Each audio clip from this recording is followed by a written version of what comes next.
की रेडियो में आपका स्वागत है। दोस्तों, आज मैं आपको एक ऐसी देश के बारे में बताने जा रहा हूँ जो बिल्कुल अनोखे है। उस देश में एटीएम नहीं है और वहाँ के लोग सिम कार्ड हासिल करना अपना खुश नसीब समझते हैं। इंटरनेट के स्पीड के बारे में तो वहाँ के लोग अनजान हैं। वो पूरा देश में एक ही एक इंजीनियरिंग कॉलेज है, एक ही यूनिवर्सिटी है और सिर्फ एक ही लिकर मैन्युफैक्चर इंडस्ट्री है। वहाँ पे एक ही सरकार है और एक ही पार्टी। वहाँ के लोग अपने देश को छोड़कर बाहर जाने के लिए भी एग्जिट वीज़ा लेनी पड़ती है और वहाँ जाने वाले टूरिस्ट होटल से बाहर निकलने के लिए भी सरकार से परमिशन लेने पड़ते हैं। आखिर कौन सा देश है वो और वो कहाँ पे है, क्या है उस देश की पूरी कहानी, चलिए पता लगाते हैं।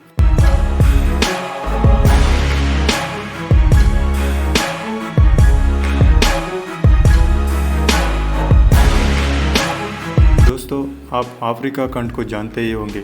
उसके कोने पे समुंदर के किनारे पे है ये देश जिसका नाम है इरित्रिया। शायद आप इस देश के बारे में सुना भी नहीं होगा। इरित्रिया नाम के मूल ग्रीक भाषा इरित्रस के मतलब लाल।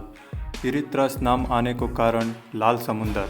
अफ्रीका के आदिवासी लोग रहने वाला इस देश को 3री शतमान में क्राइस्त धर्म के प्रवेश होते हैं। वहाँ के राजा अधिकृत रूप से क्राइस्त धर्म को मानता था और आगे 7वीं शतमान के समय पर मक्का प्रांत से आए हुए साधु संतों ने और व्यापारी लोगों ने वहाँ पे कायम निवासी हो जाते हैं। अफ्रीका का पहला मस्जिद निर्माण भी ये इरित्रिया में ही हुई है। बाद में सुल्तानों का अधिकार में इरित्रिया 18 से 19वें शतमान के समय पे इटली के आक्रमण में आ गई। उसके बाद इरित्रिया ब्रिटिश के वश हो गया। दूसरी वर्ल्ड वॉर के समय पे ब्रिटिश ने इरित्रिया को इथियोपिया से मिलाया और उसी के साथ इथियोपिया को भी बर्बाद करके चला गए। ये है इरित्रिया नाम के एक नतदृष्ट देश के इतिहास। और आगे 1993 तक इस देश स्वतंत्रता के लिए लड़ते रहे।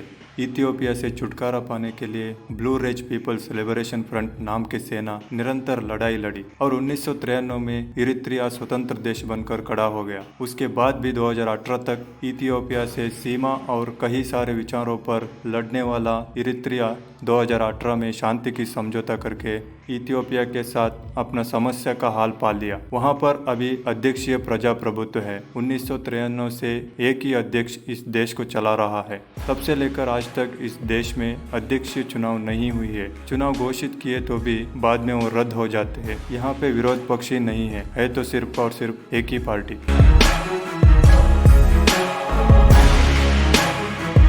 दोस्तों, पूरी अफ्रीका में इरित्रिया सबसे बड़ा सेना का देश है। यहाँ के सेना में स्त्री पुरुष के भेदभाव बिल्कुल नहीं है और सभी लोग 18 महीने आर्मी में काम करनी ही पड़ता है। उससे 6 महीना ट्रेनिंग और 1 साल मिलिट्री में काम करना पड़ता है। देश को बनाने का काम में मतलब रास्ता का निर्माण, बिल्डिंग बनाने का काम में इस युवाओं को भागी होनी पड़ती है। इससे पहले इथियोपिया से लड़ाई में भी भागी होनी पड़ती थी, लेकिन 2018 के शांति समझौता के बाद लड़ाई बंद होने के कारण अभिवृद्धि के कामों में ही इस युवाओं का उपयोग किया जाता है। और यहाँ पे बेरोजगारी समस्या भी बड़ा प्रमाण में है। पूरी देश में एक भी एटीएम नहीं है। अगर पैसा चाहिए तो बैंकों में जाकर ही लेना पड़ता है और पैसे विड्रॉ करने को भी सरकार ने लिमिटेशन लागू की है।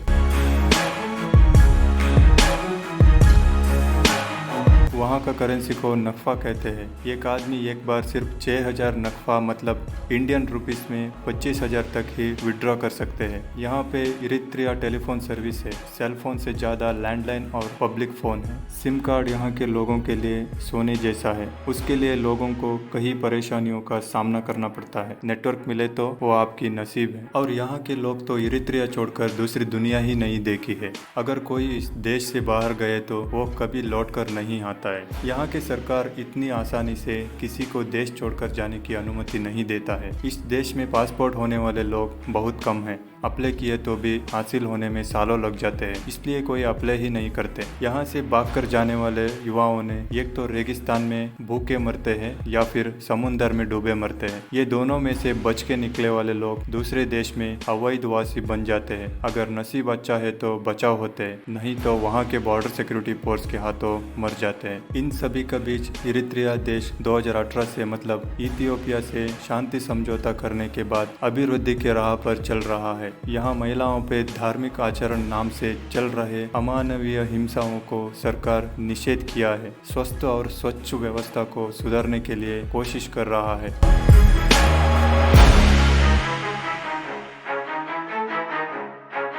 और यहाँ पे सिर्फ एक ही टीवी चैनल है, वो भी सरकारी। प्राइवेट चैनल यहाँ पे नहीं है। विदेशी पत्रकारों को यहाँ पे जगह नहीं है। इंटरनेट की स्पीड तो कहीं स्लो होने के कारण सोशल मीडिया यहाँ पे नहीं है। अगर शराब पीना चाहते हैं तो आपको परमिट लेनी पड़ती है। कितनी लीटर पीनी है यह सरकार निर्धार करती है। अगर ज्यादा पीनी है तो बिना पीने वालों को साथ ले जाकर उनके नाम पे पीना है। और टूरिस्ट के लिए इस देश सेफ नहीं है करके सभी देश कहते हैं, क्योंकि यहाँ पे सभी चीजों का निर्बंध है। यहाँ तक कि आपको होटल से बाहर आने को भी सरकार से अनुमति लेनी पड़ती है। इसलिए यहाँ पे टूरिस्ट भी बहुत कम जाते हैं।